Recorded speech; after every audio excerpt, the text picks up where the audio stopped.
Hi, everybody. My name's Cameron Hopkin. I am the author of A Gathering of Chaos, a novel set in the world of Asunder. And given that everybody is getting their physical rewards from the Kickstarter over the last few weeks, including the physical copy of my book, I thought it would be a good time to introduce myself to everybody, just say hi. I thought maybe I'd read the first chapter of the novel for you. For those of you who haven't had a chance to read it yet, might give you a nice little taste of what to expect. Most of the folks who have this book in their hands, who backed the Kickstarter, did so because they wanted to play the role-playing game Asunder, which is a fantastic game, by the way. I worked with Adam Lawson, who is the creator of the game, for kind of a ridiculously long time, writing this book and editing the game books, and it's been really, really neat to see everybody gather around this project and have a good time. I am actually in the middle of an Asunder campaign with my wife and daughters right now. We are having a fantastic time, and I encourage everybody to get their hands on it. Now, if you're just interested in the book, well, I'm going to read the first chapter for you right now, and then you can see whether or not it's something that's to your taste. I can't promise that I am a perfect reader, but I am going to give it a go. I do keep hoping that I can sit down and actually record an audiobook for A Gathering of Chaos, which I really promise I do intend to do here very shortly and get that up on Amazon. But in the meantime, let me just jump into Chapter 1, introduce you to one of our characters, Nira. She is a country girl who finds herself aboard a plague ship right at the beginning of the novel. And let's see where it goes from there, shall we? Okay, A Gathering of Chaos, Chapter 1. Before the Silence. Nira stared out over the water and tried not to listen as her best friend died. She clenched her bloody hands on the live ship's bone railing, eyes darting wide and wild, looking for anything that could distract her from the burbling, sucking, wet noises behind her. She knew they weren't coming out of Fee's mouth. She didn't have one anymore. Fiolamir was the last.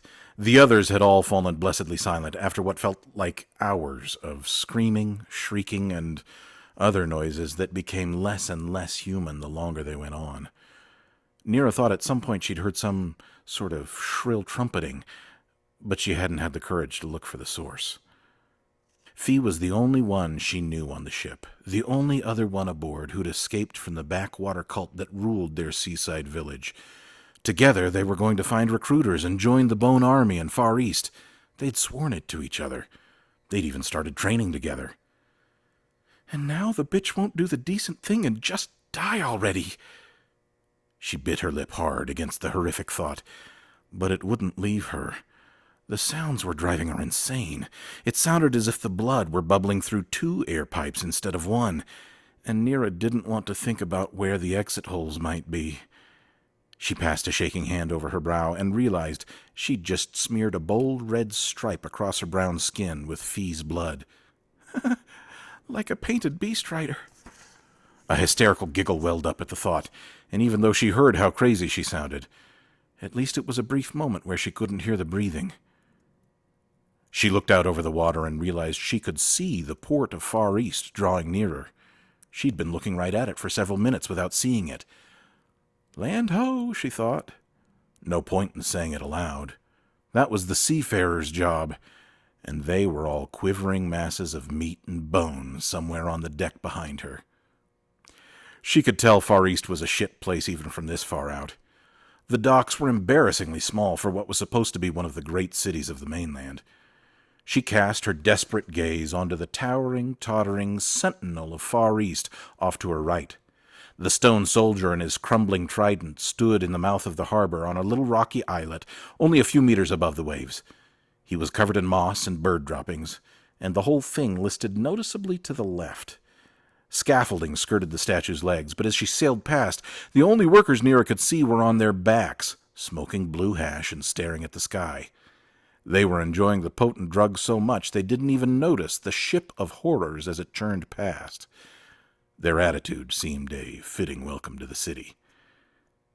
Sudden silence assaulted her from behind. She thought she was ready for it, thought she wanted it, but now that it had arrived, fresh tears coursed from her eyes. No more awful, bloody breaths, no more violent mutations, no more Fee. She clutched hanks of her straight black hair with sticky hands and gave one last shuddering sob. When the unbearable brightness had fallen on them, Nera thought for the briefest moment of lightning, but even in that first breath of surprise, an undercurrent of dread had told her she was wrong. She'd been schooled by her zealot parents too well to fail to recognize this searing whiteness.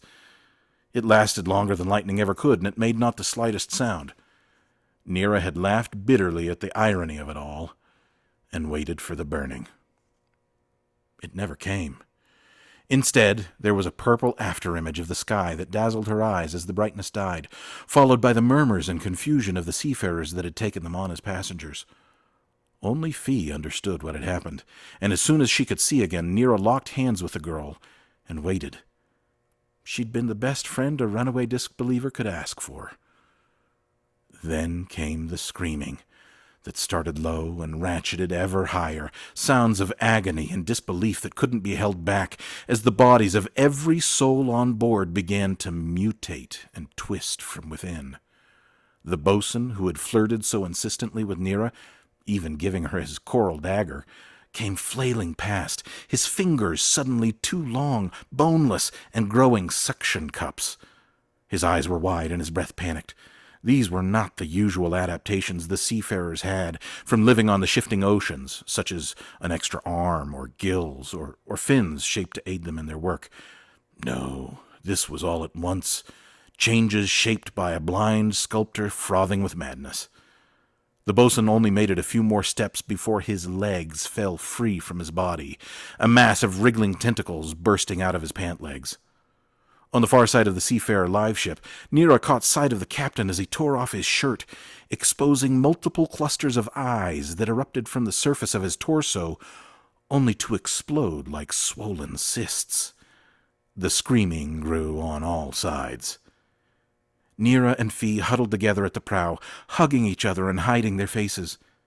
The old prayers they'd been taught by the sun's sons came unbidden to Nera's lips, and they chanted them together, forgetting in an instant all the time they had spent ridiculing the faith of their backwater friends and elders. The cleansing of the light had come, and they would be spared, just as Papa and Madra had taught her. Except that then Fee's hands had flown to her forehead, and she'd said it hurt. Her questing fingers had felt the change before Nera could see it, and she began to cry, great gasping heaves that rose in volume and fear as the moments passed. Nera had sought to comfort her friend, thinking her overwhelmed by the horrors that surrounded them. And then she saw it. Fee's head was splitting in half. The insanity of mutation that had overtaken them all had not spared her friend. As Nera watched, Fee's hairline had descended inch by inch down the center of her forehead, new hair sprouting blonde and wild as the halves of her head began to draw away from each other, a valley beginning to form where the peak of her head had been only moments before. Her crying took on a hysterical edge, a terror deeper than she had ever heard before. "It hurts! It hurts!" she screamed. "Please make it stop!" Similar cries had echoed from all around, but Nera heard only hers. "It hurts," over and over and over. As the split reached the bridge of her nose, the words turned into gabbling and nonsense. Skin and hair had drawn over her eyes, and she scarcely looked human. Once the cleft had reached her upper lip, she could see through the gap all the way to the wet, pink recesses of her throat. So, Nera had done the only thing she could think of. She drew the coral dagger the handsome boatswain had given her and drove it into her chest. The fragile coral blade snapped at the hilt, the porous shard turning pink as it soaked up her blood. Fee screamed anew, and Nera retreated to throw up over the railing. There she had stayed, hearing her gasp and bubble, until, finally, she didn't. "We found the thing the sun's sons spend their lives praying and hunting for. Madra would be so jealous." If the hot-eyed, hard-handed woman had been in front of her, Nero would have gladly stabbed her too. But why aren't I dead? It was too big of a question, and she was so tired. None of it seemed to matter. Neither did the rapidly approaching docks. The chitinous seafarer live ship cut through the harbor's chop, seeming to pick up speed. The bosun had tried to tell her that the ship was a living creature, an intelligent thing living in symbiosis with the crew, but she hadn't listened. She'd been too busy keeping track of where he was putting his hands. But now she remembered, and wondered what changes had been wrought in the ship itself. It was definitely moving faster, and the prow pointed at the docks like a moth flying for the flame. Better this way. All she had to do was stand here. Everything would take care of itself. After all, she was now the embodiment of everything the Sun's sons taught. It was the bitterest, cruelest draught she'd ever tasted, but it was true. I can deny them this victory, at least. I won't be the one to justify their rabid beliefs. Just because they were right doesn't mean they're right. And so she stood still and gave the rapidly approaching dock workers an airy little wave. The dock looked bigger up close. It was a weaver-made affair, a single massive tree that grew sideways through the water, shaped and cultivated to be flat on top, grippy underfoot, and as extensible as the growing city needed as the years passed. Each docking slip sported a set of whip stays, living branches that would reach out and grab any moving object nearby. It was an efficient way to secure incoming ships, even if they resulted in the occasional gruesome death of an unwary dock laborer. Such was the price of progress.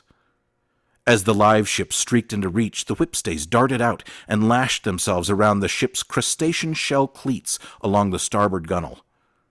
At the speed she was moving, though, the ship was undeterred by such everyday constraints. With a groan and a snap, each of the whipstays tore free from their mother branch, one after the other. One stout dock worker stationed to receive the ship was too slow on the retreat and caught the torn end of a flying whipstay across the back. It lifted him off his feet and across the broad dock, where he windmilled off the edge and sank. New cries of alarm and terror rang in Nera's ears. She was not moved. The ship hadn't slowed at all, but the pull and jerk of the ropey branches on the cleats pulled the ship off its straight course and sent its jagged, crustacean-pocked starboard hull plowing into the side of the dock. Timbers shrieked and groaned against the ship, sounding almost like a wounded animal's cry. Nera found herself airborne for a heartbeat as the ship slowed and she kept going. There was a moment of weightlessness, and then her ribs bisected the breastwork right by the prow. She felt a snap inside, and pain bloomed through her body, blotting out the world. Her head struck the hardened, chitinous deck, and everything went white. Not so white as the light, though. Nothing so bright as that. Her thoughts were scrambled, and her guts swayed crazily inside her. She would have vomited, but she'd brought up every single scrap inside her a while ago. All she managed was to choke and cough, the sour taste of bile flooding her nose. She heard an earth-rending crack, louder than thunder, and the wayward ship gave a mighty jerk, shuddering to a stop. There was a moment of silence, and Nera felt her body swing freely, head down, her vision still a whirl of color and noise. Her ribs burned with pain. Strangely, so did her ankle. Then the shouting began again. She couldn't understand what anyone was saying. Her head was swimming, and the pressure was building in her temples. Abruptly, her senses cleared, and she realized she was looking at the pocked chitin hull of the ship. The brown, weathered surface of the live ship's armored hide was pocked with the purple stars of shipgut sea spines, little crustaceans that the seafarer shipwrights used to seal leaks and cracks in their boats. She reached out to steady herself against the hull, careful not to cut herself on the sea spine shells, and was alarmed to find herself swinging free, the ship first retreating from her touch and then coming close. She was hanging upside down on the outside of the ship. How? She tucked her chin to her chest and looked up toward her feet, spinning as she went. A thick coil of hempen rope was knotted and twined about her left ankle and had caught on one of the gunwale spars. That explained the fierce ache in her foot, at least. She would not be walking well for a while. blind luck. The one time I don't want luck on my side, and I have more than any 10 fools playing cards. If she didn't know better, she'd blame some trickster god. If it were happening to anyone else, she'd think it was hilarious. Instead, anger boiled up through her pain, and her fatalism evaporated. I look like an idiot, and everybody's yelling at me. Guy is tits. If I have to be alive, I'm going to do it right side up. It was easier said than done. She had nothing to grab onto, and no leverage besides. She reached for the barnacle-like growths on the hull, thinking to pull herself up on them, cut hands be damned. But any movement set her spinning, and the curve of the hull made everything down near her hands impossible to reach. Abandoning that approach, she bent at the waist, using her last reserves of strength to reach up for the rope that held her foot. A sharp stab under her left arm stole her breath, and she slumped back out to full length, her free leg and both arms akimbo, her face to the water. Ugh, broken rib. I could really hurt myself doing this. Looking beneath her, she could see that the ship had sheared all the way through the Weaver dock and impaled itself on the jagged remainder. The water beneath her churned as the crazed ship thing kept trying to push itself forward, even after it had taken its death blow. A huge gap in the armor of the hull gushed a pink fluid that mixed with the seawater rushing into the exposed hole. The size of the breach meant that the live ship would be lying on the floor of the harbor within a handful of minutes. Mentally bracing herself, she tried again, tightening her muscles against the pain as she drew her arms up toward her feet. Something shifted inside her and hurt abominably, but she pushed the sensation away with a grunt and a curse. Her fingers reached to her ankle, then crept up her foot, just a little further. For once, she was glad of her slight frame and relative lack of curves. She was even gladder for the stretching and gymnastic exercises she'd been doing with Fee for hours every day in their berth as they dreamed of joining the Bone Army. If not for all that practice, she'd have never had the strength or flexibility to reach past her foot and grab onto the rope holding her fast with one hand. The rope had been woven by a blind old grandmother on one of the nameless humps of rock the seafarers called home out in the ocean, though she couldn't have said how she suddenly knew that. Contorting herself with a gasping cry, she reached up and out with the other hand, swinging herself until she could reach the holding spar with scrabbling fingers. She latched on, and tears sprang to her eyes as she tried to haul her body back up onto the deck. Her ribs blazed in protest, her shoulders screamed, and so did her mouth. Light above, it hurts! She drank in the pain. She reveled in it. This was a pain that made sense, the pain of the flesh. She knew how to deal with that. She'd been doing it for years. And then she was on the deck, crying, gasping, laughing, alive. Her limbs unknotted, and the relative lack of pain felt like a bliss in the clouds. She fumbled at the knots holding her foot and was able to extract herself. She couldn't feel her foot, but it hardly seemed to matter. She drew her knees under herself, grasped the railing, and made as if to stand. Then she saw it. Her. Fiolamir. The once pretty girl had been thrown free along with everything else when the ship rammed itself onto the dock that would soon sink it, and her limp corpse had fetched up against the prow less than 2 meters from where Nira now crouched. She laid, face up, her legs dangling off the gunwale to port, and by chance one hand stretched out toward her friend, her head tilted as if to look right at the woman that had killed her. Except there were no eyes to look with. There was no face at all, just 2 misshapen lumps of head, covered with hair the color of clean straw. She had been beautiful and kind and strong, and now she was none of those things. For some reason... No, for no reason at all.